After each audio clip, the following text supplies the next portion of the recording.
guys. You guys stand over here. I gotta move this over just a bit. There you go. All right. Good morning, Heidemann. How are you? Good to see you, Roadrunners. This is Roadrunner News for Friday, November 3rd, 2017. So good to see you. I have so many guests today. I'm going to have them introduce themselves. They're co-hosting with me and presenting with me. Why don't we start with you? Say your name and your teacher. My name is Jacob, and I'm in Miss Parker's class to teach you about the Victorian house. Excellent. Name and teacher. My name is Sandy, and I'm from Miss Besson's class. Excellent. How about yourself? My name is Michaela, and I'm from Miss Lean's class. My name is Nia, and I'm from Miss Parker's class. Excellent. And we have one more who's in the background because we didn't have quite enough room. Come in here and say who you are. I'm Nancy from Miss Thomas's class. Say it one more time. Nancy from Miss Thomas's class. All right, Nancy. Awesome. You can stand there until we'll switch places, okay, when you guys present. So good to see you. All right. Big show today. Big, but I'm going to try to keep it as small as I possibly can. So I guess the big news, what's Sunday? Do you guys know what Sunday is? That's Dino Dash. Dino Dash. Absolutely. Sunday is November 5th, and it's Dino Dash. Okay? We have been gearing up for this, and I have some good news for you. I don't have the exact count. We'll get that, everyone, but I talked to Mr. Wanamaker yesterday. He says we reached our goal of 120 people. Isn't that awesome? Let's give Heidemann a hand. Good job, Heidemann. Now, even though we've reached our goal of 120 people, that does not mean you still can't sign up. I myself signed up, myself and my daughter Sabine, just yesterday. So you can go online at tpsf.net and you can sign up for Dino Dash, tpsf.net, and sign up for Dino Dash and join us. Okay, where would you join us? Let's talk about place and time. All of the Heidemann people, okay, if you've signed up for Dino Dash, all of the Heidemann people, we're all going to meet at Dick's Sporting Goods, okay? Dick's Sporting Goods in the Tustin Marketplace at 8:40 in the morning, okay? The actual walk/run doesn't start until 9:30, but we're all going to get together and come together as a group at 8:40 at Dick's Sporting Goods. Does that make sense, everybody? Yes. And are any of you joining me? Who's going to do Dino Dash today? Excellent. You're going to do it? Anybody else doing Dino Dash? No. All right. Well, maybe you get a chance to go home today and get your parents to go online and sign up. Dino Dash is Sunday. Now, the time, 8:40, is a little tricky, and here's why. Something amazing happens on Saturday night. Do any of you know what happens Saturday night? No. Something amazing happens. It's 2 o'clock in the morning, 2 times. What? Think about that. What? It's going to be 2 o'clock in the morning twice. Okay, when your clock gets to 2 o'clock in the morning, it's going to go back and do 2 o'clock again. Isn't that weird? That's so weird. I never saw that. Well, actually, it's just kind of a trick because what happens is in the Western time zone, we do something called daylight savings. And we've been on daylight savings for a long time. We're going to go back to our regular time schedule.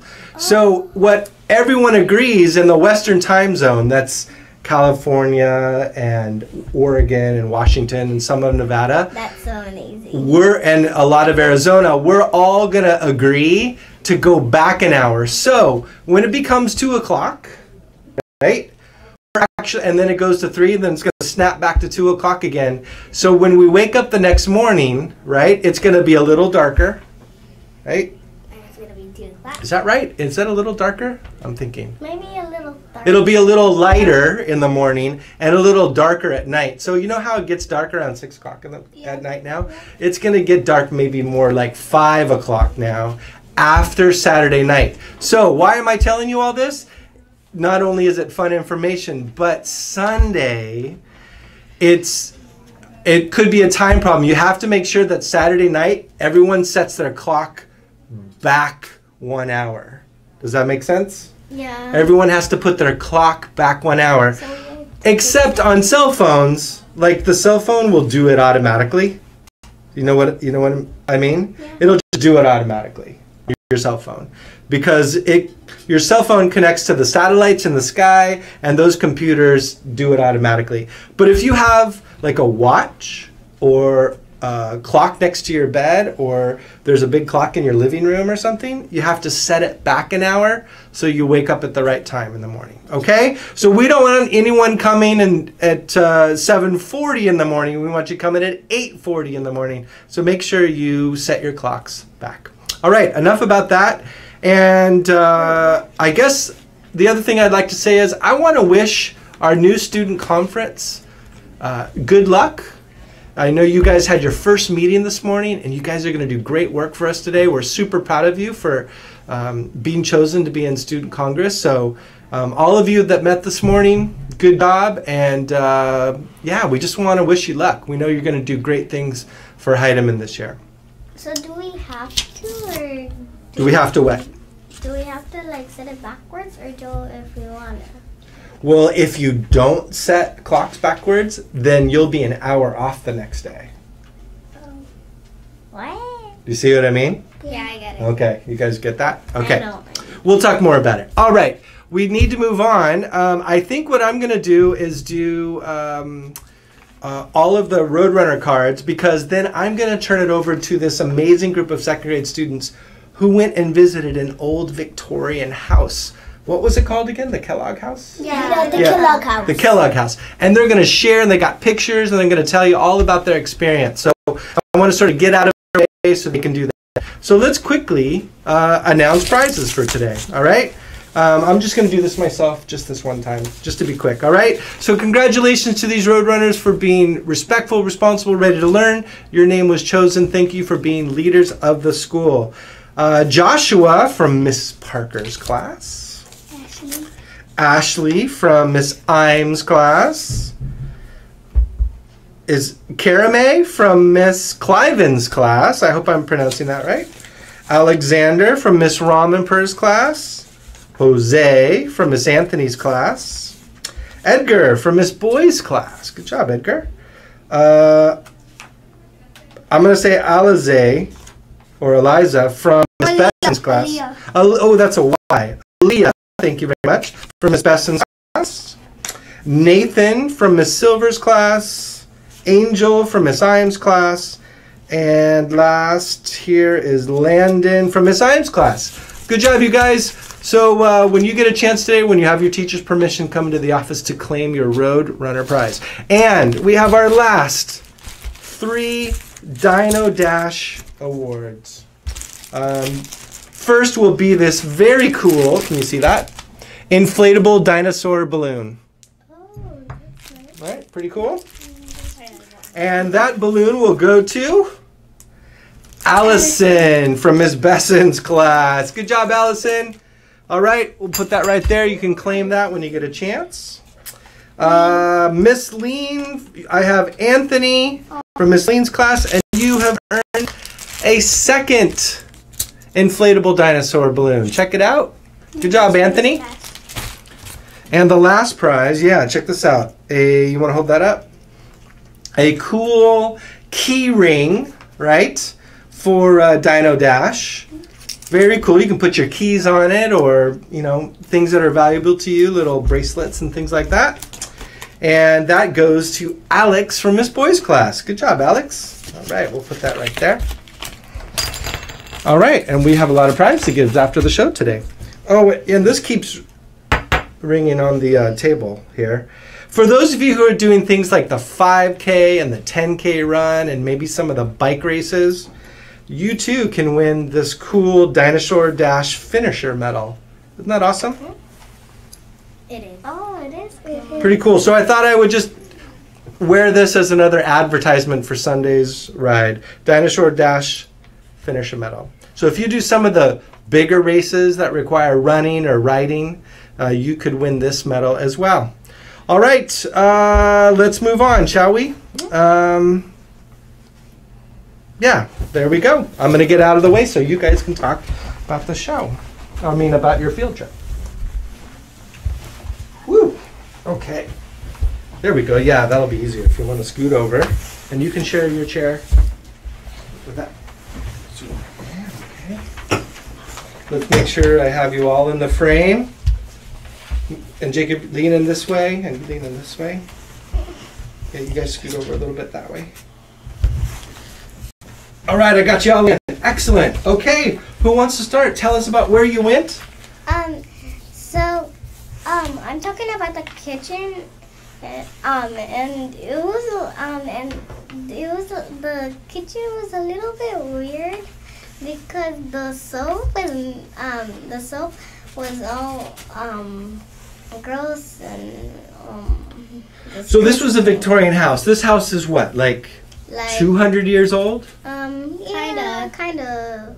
Super old, right? Yeah. And people lived there a long, long time ago in the early days, right? Could you want to show everyone your picture? All right, check out that picture. I'm going to zoom in on it. And tell us about the kitchen. So keep showing us the picture. Tell us. So right here, you see that little rectangle? Okay. That little rectangle is like soap, and they make soap like they kill an animal and then they just make it into soap. It's really gross. Yeah, they do it from, I forget what they call it, but they use the fat, right? To make the tallow, right? To make the soap. Absolutely.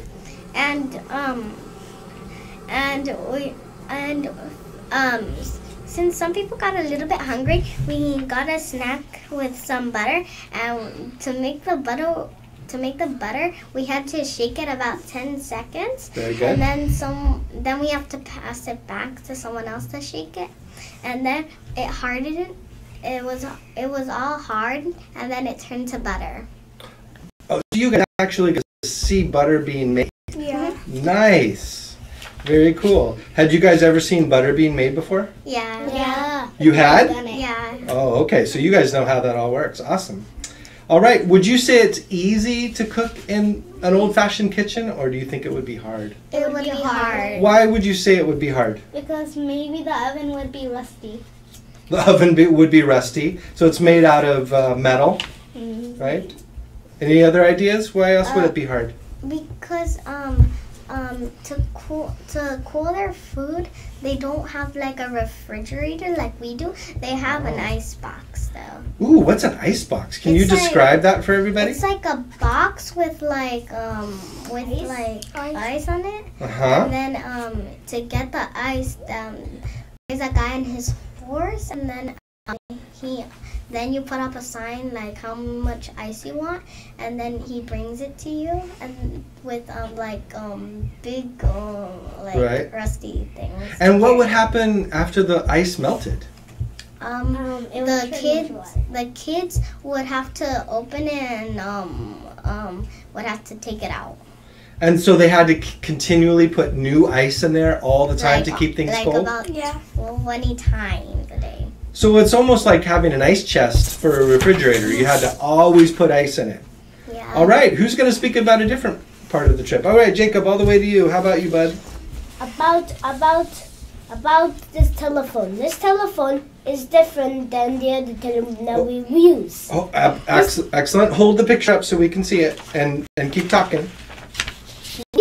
You know the telephones, this kind of handle that helps you, that rings the telephone. So you have to put your mouth in here and you have to speak. Oh, I see. Uh-huh. And then there's another telephone, and you're speaking to that kid. Wow, that's amazing. So you had to twist the handle to get the phone to work, and you speak into the thing on the wall? So wait a minute, you can't put your phone in your back pocket and carry it around with you? No, it's rusty and it's made of wood. It's because it's big and it can't fit in your pocket. Oh my, so the phone stayed in the same place and you had to go to the phone. Yeah. That's different from today, isn't it? Yeah. Excellent. What's your other picture? My other picture is from a recorder, like a video player. Can you turn it so we got it? I'm gonna zoom in on it. Oh, that's like an old record player.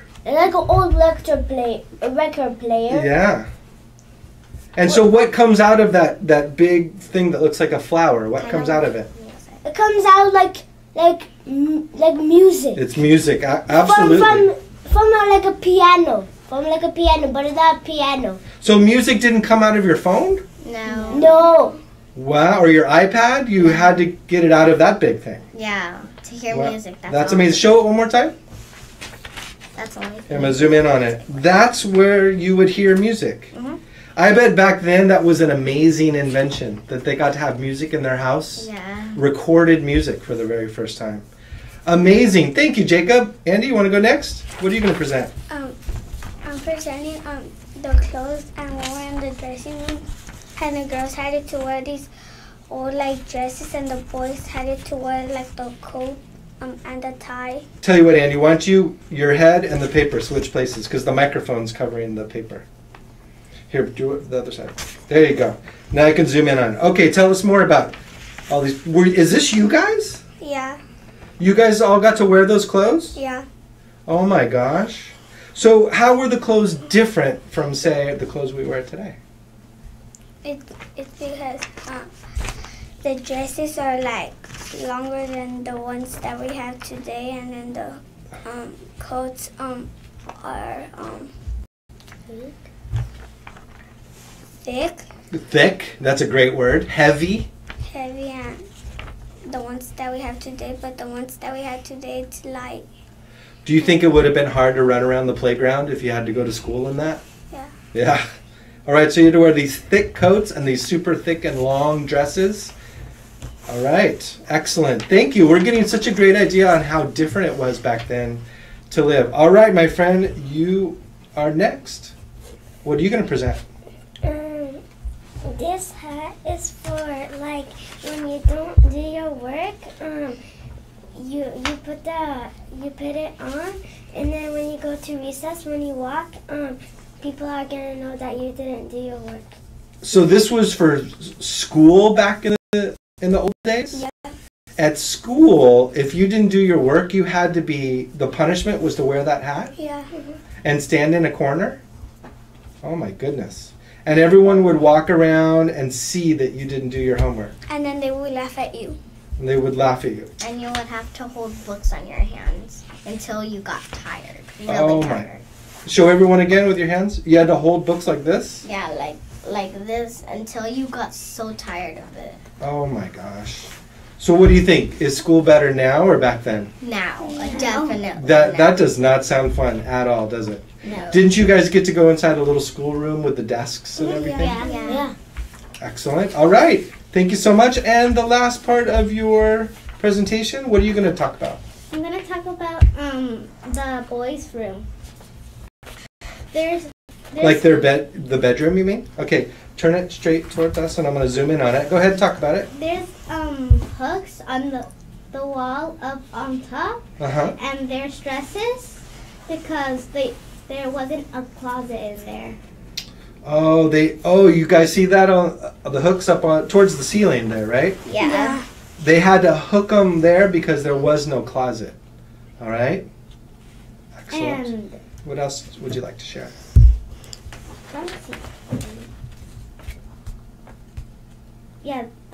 the dolls. Mm-hmm. The dolls were kind of creepy because they were really rusty and everything. What were they made out of? Well, I guess normal plastic that we had. Okay. And they were really rusty? Yeah. Does that mean they were made out of metal? Maybe. No. Maybe. No. Not sure. Or glass. Yeah. I wonder Or if this wood. was before plastic. Were they made out of wood? Maybe. Well, I guess some of them was, but I think one of them was made out of stuff or something. Okay. I think I saw one that was made out of glass.